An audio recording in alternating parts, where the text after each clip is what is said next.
Halo sahabat foodies, ketemu lagi di Belajar Bisnis Kuliner bareng Foodies. Kali ini kita akan membahas tentang 10 tips dalam menjaga kualitas layanan karyawan di outlet.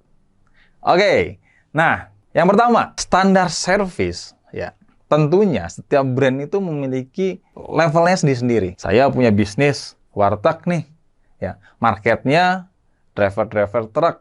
Ya, atau mungkin bapak-bapak yang bekerjanya biasanya melakukan pembangunan gedung-gedung.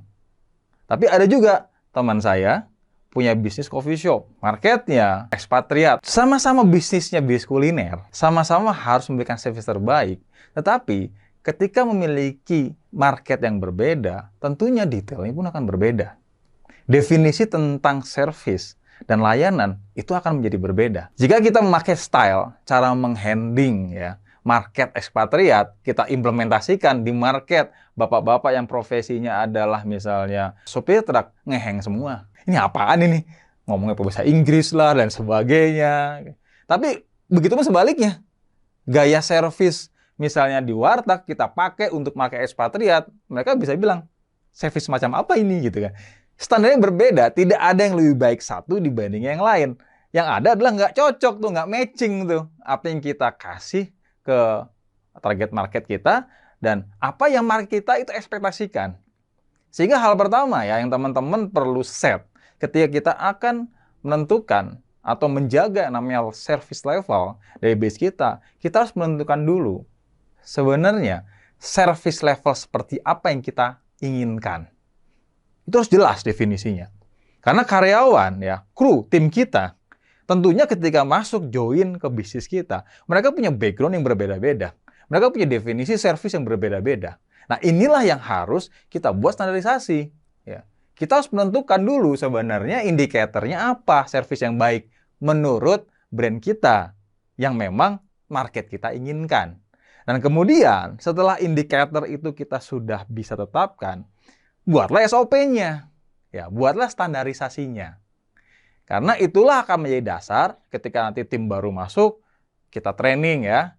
Menjadi dasar juga ketika nanti melakukan fungsi controlling dan sebagainya, standarnya udah bener atau tidak. Jadi harus ada namanya dasar yang menjadi baseline kita, semua tim yang ada di dalam outlet untuk bisa bekerja, ya, untuk bisa memberikan layanan dengan cara yang sama. Itu nomor satu. Nomor dua, punya SOP belum cukup. Yang paling penting adalah setelah SOP-nya ada, setelah standarnya ada, kita harus memberikan training. Karyawan masuk, tim masuk, berikan training.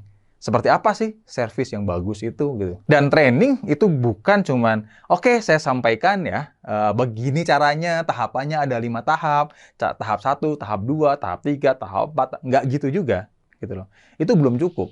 Setelah kita memberikan paparan, kita harus memberikan simulasi-simulasi ya untuk memastikan mereka secara real ya, secara praktek ya, mereka memang paham tuh bagaimana menjalankan service level yang kita mau. Dan yang paling penting mereka tahu alasannya kenapa sih harus seperti itu service levelnya. Ya.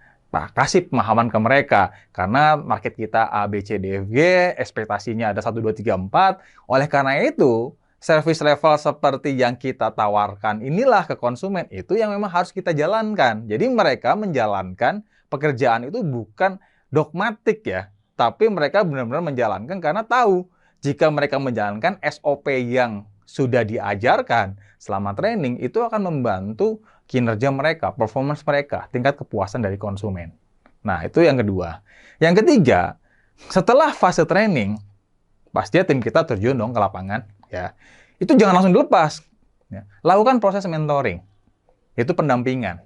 Ya. Kita lihat dalam waktu, ya, at least mungkin tergantung skala outlet ya, dan tergantung kompleksitas dari level service yang kita akan over ya. Dia jadi 1 hari udah ready, dia jadi butuh waktu 1 minggu, bahkan ada juga yang butuh pendampingan selama 1 bulan.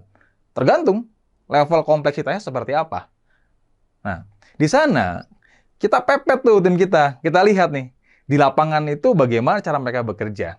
Ya. Jika memang ada yang lupa lah, 1, 2, 3 hal, dan lain-lain, itu kita langsung ajarkan di lapangan. Bagaimana nih cara memberikan servis yang memang sesuai dengan standar. Ya. Itu yang ketiga.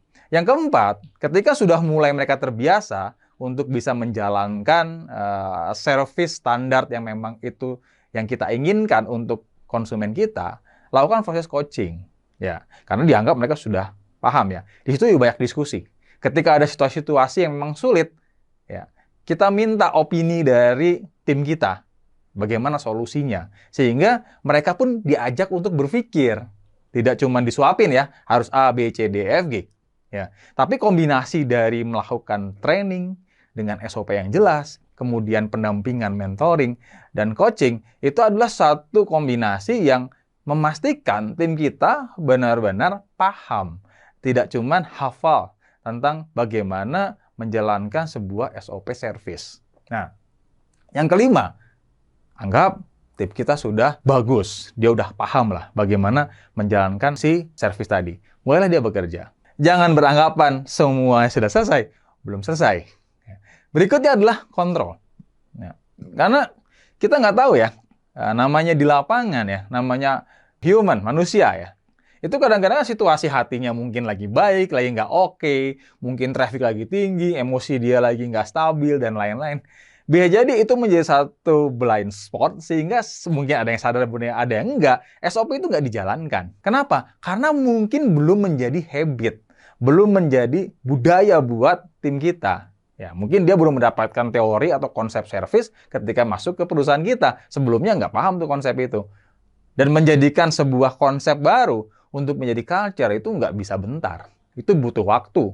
Sampai akhirnya dia paham, oh kalau begini, yang benar seperti ini. Kalau begitu, yang benar ya seperti itu, dan lain sebagainya. Itulah perlu kita men-set standar kontrol. Ya. Mekanismenya macam-macam lah. Untuk kontrol itu akan seperti apa. Nah, yang keenam, selalu minta feedback. Seringkali, kita tuh kan narsis ya. Kita berpikir apa yang kita sudah desain ya, apa yang kita udah develop, ya, itu adalah yang terbaik menurut kita. Pertanyaannya, apakah konsumen berpikir yang sama? Oh, belum tentu. Disinilah setelah kita punya sistem, setelah diimplementasikan oleh tim, kita lihat nih, customer itu ngerasa puas nggak sih dengan apa yang kita kasih ke mereka, gitu loh. Kalau ternyata enggak, kenapa? Nah, itulah kita harus terus gali insight-nya, sampai akhirnya kita dapat sebuah rumusan, oh definisi service excellence untuk market saya itu seperti ini loh. Nah, itu harus muncul dari market. Ya, kita membuat rangka awal. Berikutnya, ya market akan menentukan service seperti apa yang memang benar-benar mereka sukain. Nah, ada hal yang menarik ya. Kalau bisnis sudah panjang umurnya, bisa jadi market berubah. Karena kan mungkin kalau usia target market kita 20 tahun, ya bisnis sudah 20 tahun berjalan nih. Artinya market yang tadi adalah usia 20 tahun, nanti usia 40 tahun. Marketnya berubah tuh. Mungkin itu anaknya ya, mungkin ponakannya yang akhirnya di market kita. Dengan perbedaan generasi, ekspektasi servis juga berubah loh. Nah, inilah yang harus kita terus pahami tentang perubahan behavior, ekspektasi dari market, sehingga ketika kita men-set standar service yang kita berikan mereka, itu tetap mengikuti ekspektasi yang target market kita mau. Sehingga bisnis kita tetap relevan. Jangan misalnya nih, kita winning strategi untuk servisnya didapat 25 tahun yang lalu, dipakai zaman sekarang. Anak sekarang bilang, jadul bener nih servisnya. Kenapa udah nggak relevan gitu loh. Nah, inilah yang kita harus terus update. Jadi nggak ada sebuah metode yang paling pas untuk sebuah servis terbaik. Karena itu sangat custom dan sangat adaptif sekali, tergantung dari target market kita seperti apa. Itulah yang harus kita minta dari customer kita. Feedback-nya kayak gimana nih? Nah, dan yang berikutnya, setelah dapat feedback, ya kita review bareng-bareng dengan tim. Dengan situasi yang ada, bagaimana service yang sudah kita berikan, apakah sudah matching atau belum. Kalau misalnya butuh yang namanya improvisasi di sebelah mana, karena nggak juga harus dirubah semua ya. Mungkin kalau misalnya tahapannya ada 6 tahap, contoh supaya lebih gampang ya. Yang dirubah mungkin hanya 1 tahap aja untuk menyempurnakan proses. Nah, itulah yang butuh kolaborasi ya antara kita sebagai leader ya, tim di lapangan yang setiap hari memang ketemu dengan market dan konsumen itu sendiri. Nah, ini satu dinamika yang menarik sekali ya, menjadi sebuah research ya yang tentunya akan bermanfaat banget nih buat tim kita untuk pada akhirnya merumuskan nih, strategi yang paling benar untuk bisa mendeliver yang namanya level service terbaik itu seperti apa. Nah, yang ke-8, leader harus memberikan contoh. Jangan kita bilang, Hey guys, pokoknya kalau ada konsumen, kalian harus senyum, harus ramah, pokoknya harus sapa namanya dan lain-lain. Nah, bagian kita yang di lapangan diem, sok cool gitu kan, jaim gitu. Terus nggak ada yang inget. Dan boro-boro konsumen, karyawan sendiri aja nggak inget namanya siapa. Ya kan nggak matching gitu antara apa yang ditrainingkan dengan apa yang dijalankan di lapangan. Jadi ketika kita punya sebuah rules ya, kita punya sebuah standar untuk kita menjalankan itu di lapangan, ya buktikan sebagai leader, memang kita juga menjalankan hal itu. Sehingga itu akan dilihat oleh tim kita, dan mereka pun akan merasa itulah standarnya. Ya. Dan ketika mereka menjalankan itu menjadi sebuah rutinitas ya, akhirnya itu menjadi sebuah kebiasaan. Ya. Yang kesembilan, tentunya jika ada reward dan punishment akan lebih menarik ya buat tim kita. Tapi tentunya ketika kita akan menentukan atau menyusun atau mendesain sebuah sistem reward punishment, indikatornya harus kita buat dulu. Ya. Contoh misalnya, apa indikatornya nih? Komplain sosial media. Ya. Berapa komplain maksimum? Ya. Terus misalnya, kalau kita bicara masalah service, itu kan ada namanya speed of service, kecepatan. Ya. Ada yang namanya hospitality, tingkat keramahan. Ya. Ada namanya handling komplain. Nah, ini indikator-indikatornya mau seperti apa? Speed, kecepatannya nggak boleh lebih dari 5 menit. Artinya kita harus set tuh infrastruktur yang bisa ngukur nih. Ini dari mulai konsumen order sampai produk sampai ke konsumen berapa menit nih? Dalam waktu 1 bulan, setiap bulan berapa persen miss-nya? Ya, misalkan kita set 90% harus akurat resultnya. Artinya itu KPI-nya. Kalau mencapai itu ada bonusnya. Kalau enggak, mau gimana? Itu kan yang kita harus desain di awal. Ketika kita memang ingin menyusun tadi program reward and punishment. Dan yang terakhir, ketika semua hal tadi dijalankan dengan baik, dikontrol, dan dipastikan setiap orang di dalam organisasi memang menjalankan proses servis yang benar, dengan berjalan waktu, itu kan menjadi sebuah kebiasaan, seperti yang disampaikan di awal tadi. Dan kebiasaan itu akan membentuk yang namanya budaya. Oke, sahabat foodies, itulah 10 tips dalam menjaga kualitas karyawan di outlet. Semoga 10 tips tadi dapat bermanfaat dan bisa sahabat foodies praktekkan di bisnisnya masing-masing. Sahabat foodies, terus tungguin video-video terbaru dari kami. Silahkan subscribe YouTube Foodies Channel. Jangan lupa untuk like, komen, dan share video ini sebanyak-banyaknya agar makin banyak juga yang bisa mendapatkan manfaatnya.